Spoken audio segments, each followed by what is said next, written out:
গতকালই আর্থিক দুর্নীতি মামলায় আরজি কর মেডিকেলের প্রাক্তন অধ্যক্ষ সন্দীপ ঘোষ সহ 4 জনকে গ্রেফতার করেছে CBI.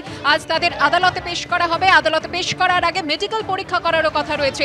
Fair and bright night and day cream ত্বক থাকবে ব্রাইট সারাদিন, পলিউশন ফ্রি, ঠিক যেন রাতের ফোঁটা সাদা ফুল। সারাদিন হ্যাপি ব্রাইট স্কিন। সরাসরি চলে যাব নিজাম প্যালেসে আমাদের প্রতিনিধি প্রকাশ সিনহার কাছে। প্রকাশ, কি জানতে পারছো, কি প্রক্রিয়া হবে, তারপর আদালতে পেশ করা হবে তাদের?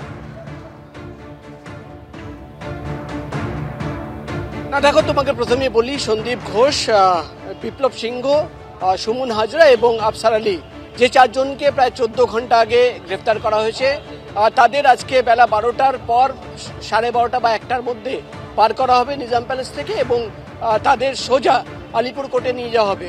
গতকাল রাতেই বিআর সিং হাসপাতালে চিকিৎসকদের ডেকে মেডিকেল টেস্ট করানো হয়েছে, তাই সিবিআই এর আধিকারিকরা জানাচ্ছেন মেডিকেল টেস্ট না করালেও হবে। তারা করাতেও পারেন, নাও করাতে পারেন, একটা অপশন রয়েছে সোজা কোর্টে পেশ করা। কিন্তু মূলত কি অভিযোগ রয়েছে আমি তোমাকে দ্রুত বলে দেব। সরকারি অর্থের 9/6 করা প্রথম অভিযোগ। দ্বিতীয় অভিযোগ, স্বাস্থ্য ভবন এবং কলেজের কাউন্সিলের যে অনুমোদন রয়েছে সেই অনুমোদন ছাড়াই কিন্তু টেন্ডার ডাকা হয়নি এবং সরকারি জায়গা বিক্রি করে দেওয়া হয়েছে, রীতিমতো বিক্রি করা হয়েছে, এমনই অভিযোগ রয়েছে এবং পুরোটাই করেছেন সন্দীপ ঘোষ এবং তার সিন্ডিকেটের লোকেরা। অভিযোগ ছিল ভেন্ডার নির্বাচনে চূড়ান্ত স্বজন পোষণ, অর্থাৎ নিজের লোকেদের বেছে বেছে টেন্ডার দেওয়া। চতুর্থ অভিযোগ, অযোগ্যদের বরাদ দেওয়া হয়েছে, অর্থাৎ টেন্ডার দেওয়ার যে নিয়ম সেটাকে বাইপাস করে অযোগ্যদের বরাদ দেওয়া হয়েছে। পঞ্চম যে অভিযোগ, যেটা সিবিআই সূত্রের খবর, ইচ্ছাকৃতভাবে সরকারি নিয়ম তিনি এড়িয়েছেন, অর্থাৎ ইন্টেনশনালি কিন্তু সরকারি নিয়ম এড়িয়েছেন। অ্যাকাউন্ট অফিসারদের অগ্রাহ্য করে বিল বেআইনিভাবে পাস করে দেওয়া হয়েছে। আমরা ইতিমধ্যে দেখতে পাচ্ছি অ্যান্টি কারাপশন ব্রাঞ্চের যিনি হেড অফ ব্রাঞ্চ ডিআইজি, তিনি কিন্তু এসে পৌঁছেছেন এবং তার নেতৃত্বেই গোটা তদন্ত চলছে।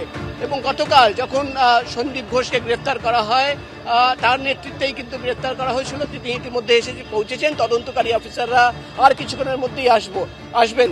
এবং তোমাকে বলে দিই, আরও যে অভিযোগ ছিল, বেআইনিভাবে বিল পাস করা, সিভিল এবং ইলেকট্রিক্যাল যে কাজ ছিল সেই কাজ পিডাব্লিউডিকে না দিয়ে প্রাইভেট পার্সনদের ইচ্ছাকৃতভাবে দিয়ে দেওয়া হয়েছে, থার্ড পার্টিকে দিয়ে দেওয়া হয়েছে, পিডাব্লিউডিকে দেওয়া হয়নি, যেটা কিন্তু নিয়ম। এবং আরো যে অভিযোগ ছিল, সিবিআই সূত্রের খবর যে কলেজ এবং একাডেমিকের যে ফান্ড তার কিন্তু ব্যবহার করা বায়োমেডিক্যাল ওয়েস্টেজ বাজারে বিক্রি করে দেওয়া, একাধিক অভিযোগ এবং তার তথ্য প্রমাণ গত 9 দিনে সিবিআই আধিকারিকরা সংগ্রহ করেছেন। গতকাল আমরা সবাই জানি, একেবারেই প্রকাশ, আবারও তোমার কাছে আসবো। একাধিক অভিযোগ উঠেছিল আরজি কর মেডিকেলের অধ্যক্ষ থাকাকালীন সন্দীপ ঘোষের বিরুদ্ধে। সেই আর্থিক দুর্নীতি মামলাতেই গতকাল তাকে গ্রেফতার করেছে সিবিআই। দিলীপ ঘোষ কি বলছেন সন্দীপ ঘোষের গ্রেফতারি এবং আন্দোলনকারী চিকিৎসক পড়ুয়াদের আন্দোলন প্রসঙ্গে শোনাবো আপনাদের। সন্দীপ ঘোষ অ্যারেস্ট হবে সবাই জানতো, সময়ের অপেক্ষা ছিল, হয়েছে এবং তার সঙ্গপাঙ্গরা এক একজনের চরিত্র সম্বন্ধে যা কথা শোনা যাচ্ছে তারা এক একজন মহাপুরুষের পর্যায়ে। মমতা ব্যানার্জি এই ধরনের সমাজের নিকৃষ্ট স্তরের লোকেদেরকে সবচেয়ে উঁচু জায়গায় বসিয়ে দিয়েছে, জেনে উৎপাত। কিন্তু যে আন্দোলন চলছে, বিশেষ করে কালকে জুনিয়র ডাক্তাররা যে ধরনের আন্দোলন করেছেন তাদেরকে স্যালুট করতে হয়। রাত অবধি বসে থেকেছেন যে জিদ নিয়ে তারা।